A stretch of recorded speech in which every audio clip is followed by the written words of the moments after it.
The year was 1971. The conflict between the Pakistani army and Bangladeshi revolutionaries reached a critical juncture. Prior to this struggle, Bangladesh had already declared itself an independent state. Amidst these events, on December 3, 1971, Pakistan suddenly launched a war against India. The Indian Air Force immediately mobilized to retaliate, and thus began the Indo-Pakistani War of 1971. It was a war that culminated in the partition of an entire nation and the birth of a new country, Bangladesh. In today's video, you will learn how this war originated and the extent of India's contribution to establishing Bangladesh as an independent state. Prior to 1971, Bangladesh was a part of Pakistan. At that time, it was referred to as East Pakistan, while present-day Pakistan was known as West Pakistan. India lay situated between East and West Pakistan, creating a geographical distance of nearly 2,000 kilometers between the two regions. Beyond religious differences, various other disparities were evident in both territories, the most significant of which was linguistic. During that era, West Pakistan viewed East Pakistan through the lens of discrimination in numerous ways. The vast majority of the population in East Pakistan spoke Bengali. Fewer than 10% of the people there spoke Urdu. Yet, despite this demographic reality, West Pakistan attempted to forcibly impose Urdu upon East Pakistan. In 1948, while in Dhaka, Jinnah declared Urdu to be the national language of the unified Pakistan and initiated the removal of Bengali from all official documents, postage stamps, and currency. Let me make it very clear to you. Leave no doubt that the state language of Pakistan is going to be Urdu and no other language. It was this linguistic discrimination in East Pakistan that sparked the Bengali language movement. Furthermore, insufficient attention was paid to the development of East Pakistan. More than 70% of the national budget was allocated toward the development of West Pakistan. Yet, the majority of the population resided in East Pakistan. Despite possessing the larger population, East Pakistan saw all political power remain firmly in the hands of West Pakistan. Despite the existence of such widespread discrimination, the situation within the unified Pakistan remained relatively calm for nearly 20 years. However, that situation was about to change very rapidly. In 1969, Pakistan was under military rule. The country's president and military chief was General Yahya Khan.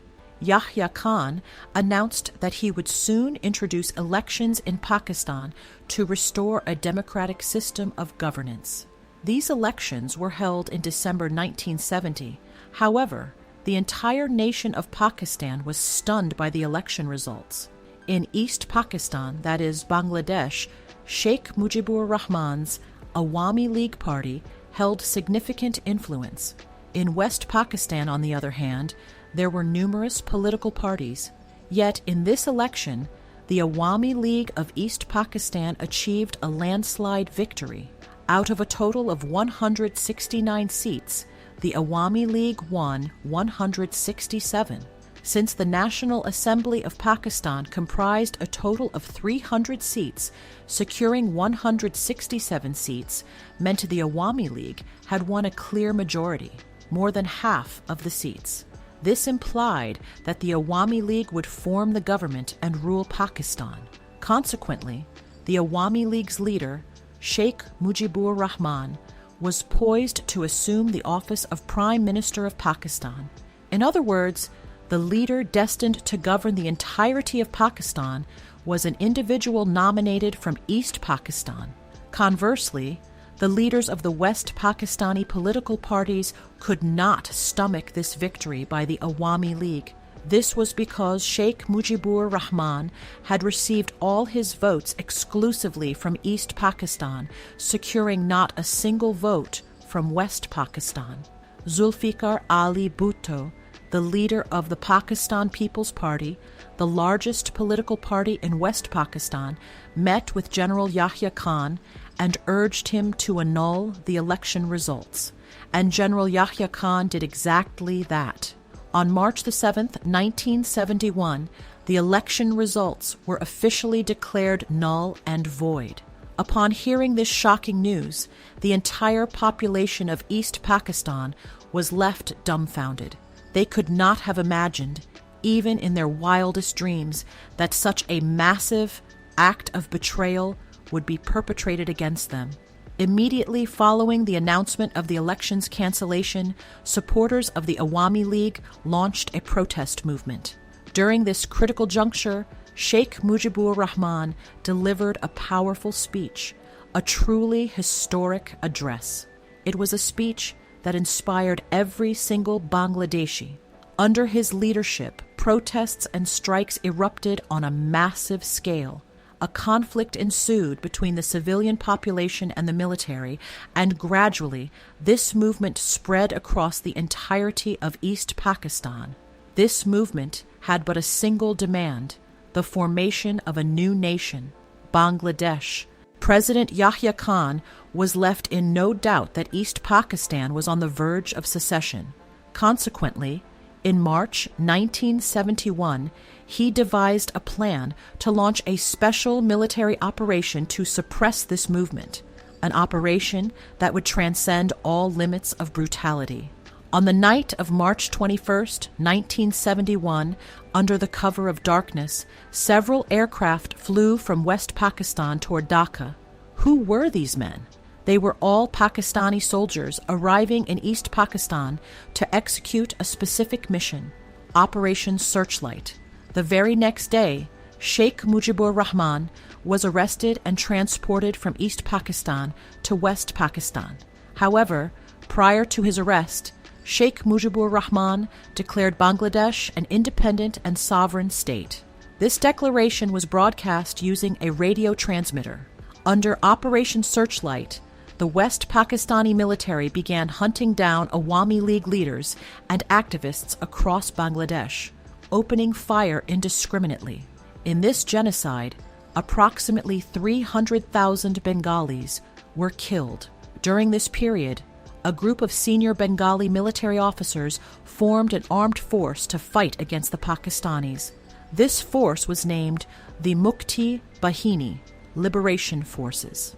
To escape the brutality of the Pakistani military, hundreds of thousands of citizens began fleeing Bangladesh to seek refuge in India. Within just a few months, nearly 1 million helpless people from Bangladesh had taken shelter in India. However, the massive influx of refugees began to create significant problems for India. This was because, at that time, India was not economically advanced enough to handle such a burden. Consequently, the entire responsibility for providing housing, food, medical care, and addressing various other needs of these refugees fell upon the Indian people.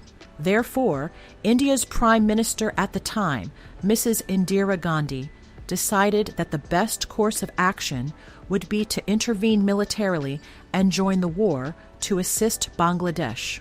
She reasoned that if the continuous flow of refugees into India persisted, the country's economic infrastructure would eventually collapse. Furthermore, several Awami League leaders had also formally requested assistance from Prime Minister Indira Gandhi.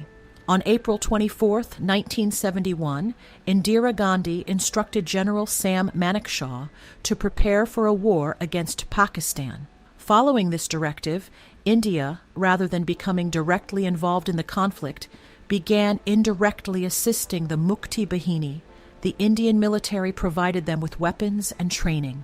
When the Pakistanis realized that the Indian military was secretly aiding the Bengalis, they began to suspect that India might be planning an attack against them. Consequently, in an attempt to intimidate India, they launched bombing raids targeting a total of 11 airfields, including those in Amritsar, Agra, Pathankot, Jodhpur, Srinagar, and Ambala. Upon learning of these attacks, Indira Gandhi immediately addressed the nation via an all-India radio broadcast. Jai Hind, I am speaking to you at a moment of grave peril. A few hours ago, at approximately 5:30 p.m. on December 3rd, Pakistan launched an attack against us. Immediately following this attack, India officially became a participant in Bangladesh's War of Independence. On December 3rd, 1971, India prepared to wage a large-scale war against Pakistan. The Indian military command decided against launching an offensive in West Pakistan, opting instead to focus on defensive measures there. Conversely, in East Pakistan, the Indian military would launch ground-level attacks against the Pakistani forces. To execute this ground offensive, Indian troops were deployed into Bangladesh.